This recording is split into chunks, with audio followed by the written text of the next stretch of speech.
going on, man? Hope this comes out okay. Alright, so for your podcast about Covid-19 pandemic. So this is DJ Neil Armstrong. I'm actually out here in New York. I live in Japan half the time, but I happen to be here in New York at the height of the COVID-19 pandemic in New York. So I've basically been self-quarantining for, let's say, the last 3 weeks, just about. Right before New York got locked down, I was actually in Miami. That was my last gig. And Florida just was super late with locking their side down.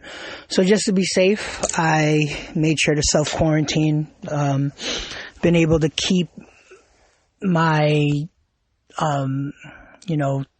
interaction with people. I don't know.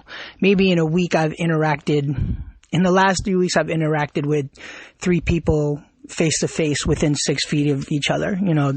Fortunately, our supply chain isn't messed up and we can still get, food from restaurants, and the delivery people just leave the items on the, at our door. So we actually don't even have to see other people.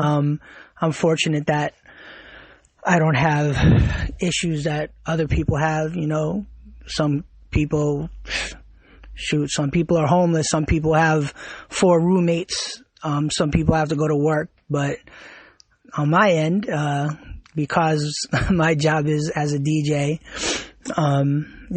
unfortunately or fortunately, depending on which side you want to look at, I haven't been working since that last gig on March 14th. So, consequently, interestingly enough, I just had a baby 2 years ago. And, my focus has actually just been taking care of my child. She's at that age where she just kind of needs a lot of attention. And in New York, all our schools were closed. She was in daycare, but they stopped that. So essentially that has become my particular role. Fortunately, I got my wife. My mom also lives very close by to me, and it's really easy for us to self-quarantine and kind of create like a closed system where literally it's just us 4 seeing each other. So my mother also takes care of my daughter. I think I actually was one of the DJs who already kind of had a somewhat diverse sources of income. So I originally got my notoriety from my mixtapes. And fortunately, I've been able to continue selling some of those. And while I'm on my downtime, I am, taking this time to create new projects, which is, always hectic when I'm actually having to go out to tour and do other type of things.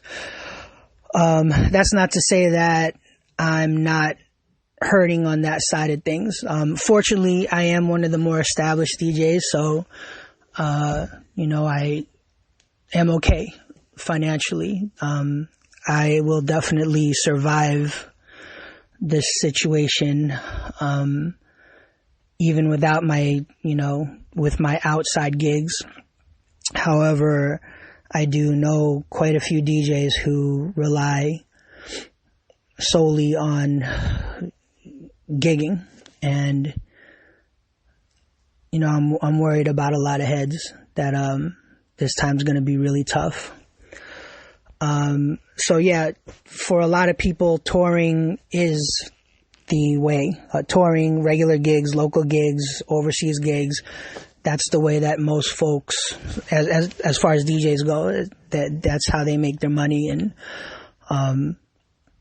even my artist friends who do art stuff, I think that whole sector is kind of hurting, with the exception of, more well-established artists.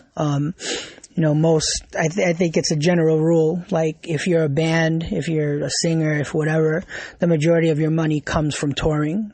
I don't think it's a unknown thing that when you stream music, you're getting pennies on the dollar for every stream. So yeah, I think some people are hurting. I think the smarter people have started to hopefully figure out other ways of generating income, or just trying to be more productive during this downtime, making music and doing stuff of that nature, so that when we are able to get out there and do our thing again, they already have something out there to sell or to promote or to tour, a new album, a new blah, blah, blah. Advice for an artist to make money during this pandemic. Whew. I mean, I think some people have already taken advantage of streaming and kind of using this time to build their audience over the internet. I think that is a given. People should be doing that. I think, again, what I just said about how people should make this time productive, creating new music, creating new mixtapes, creating new remixes, blah, blah, blah.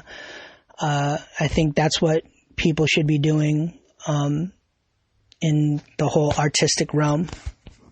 So, I mean, one of the questions here is, the DJ sets on IG Live.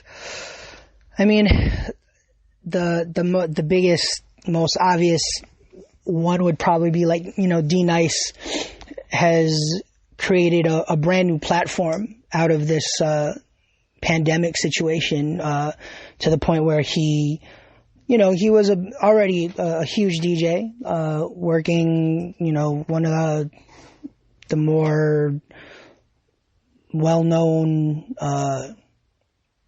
steady working, high, big gig type DJ, but he wasn't a DJ who was getting interviewed on CNN and doing events with Michelle Obama. But I mean, he's a prime example who was able to turn a very difficult situation into a great opportunity to create a new platform to garner a massive amount of new followers. I don't know if that works for everyone else. There's some amazing DJs I know that they just don't have the name recognition or the reach to fully, get that type of followership. This is somewhat anecdotal, I guess, but whatchamacallit, like, let's say maybe 40, like the average DJ that I know that is great, maybe at most they're getting 300 or 400 to 500 views. On the lower end, I mean, they're great DJs. They're getting, 50 people following on their live IGs. But, just like in real life, the number of followers you have doesn't necessarily mean you are a good or a bad DJ. There's no direct correlation there. But I think if you enjoy doing that, if you enjoy DJing and, making people move, and like you could see the people who truly enjoy it. So like Cosmo Baker, I think he'd be doing this anyway, even if no one was watching him. Same, there's a guy named DJ Juggy. Those guys are the guys I enjoy watching, because you can kind of see that, they love music and they love DJing. How does a pandemic like this hurt an artist who isn't established? Well, previously the general rule was, in order to build an audience, you go out and DJ and you work at clubs and you build a name that way. But now that opportunity is gone for a lot of DJs.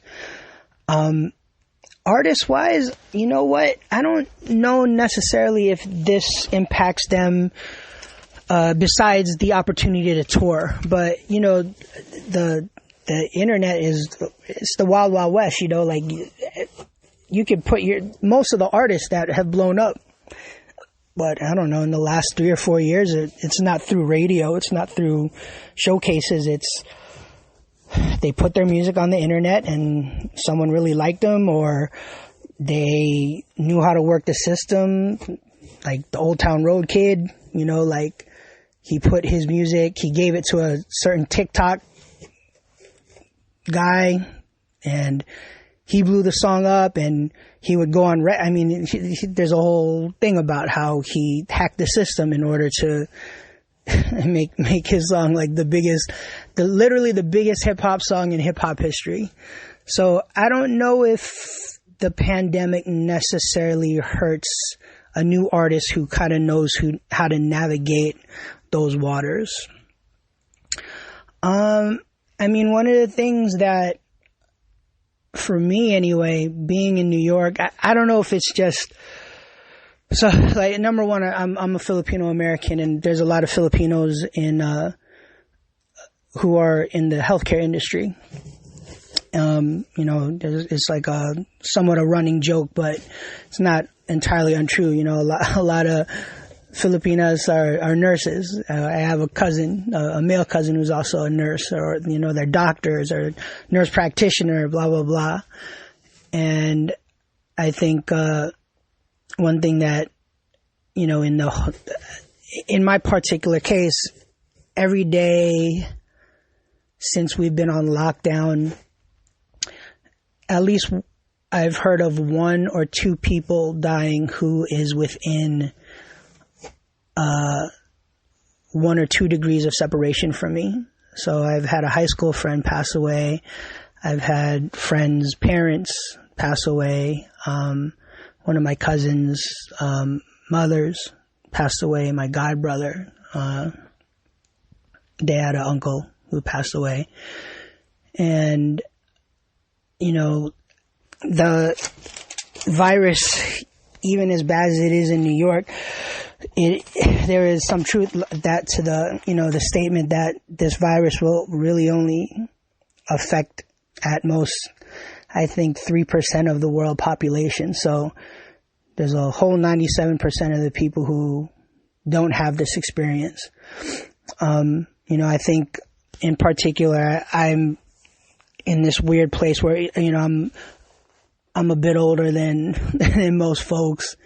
I'm from New York. I've always lived here. A lot of my friends are from New York and live here. So, you know, New York is the literal epicenter currently of the pandemic of the world, I guess. And I happen to know a lot of people who are being directly affected by this.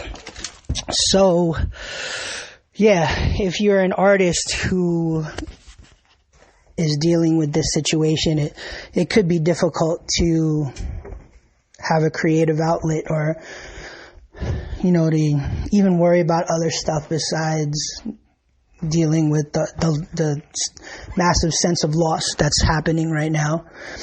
I do know some people who, you know, even though they love DJing and stuff, they just don't want to go on IG Live because they're dealing with a lot more crazier things than, trying to make people dance right now. So, I don't know. One of the things about art is that I think it's universally accepted that art comes from great pain. And I don't know if it's a causal thing but basically, yeah, you know, at the times in New York when things were the most grittiest, when the things looked the most grim, you know, that's when New York was putting out. That's when hip hop was born. That's when punk was born. And who knows, maybe when this is all over, maybe there'll be an artistic renaissance to help balance things out. I think I covered everything you need, man. Please hit me up. Once again, this is DJ Neil Armstrong, straight out of NYC. Born and raised, proud to be here. I'll see y'all on the other side. Peace.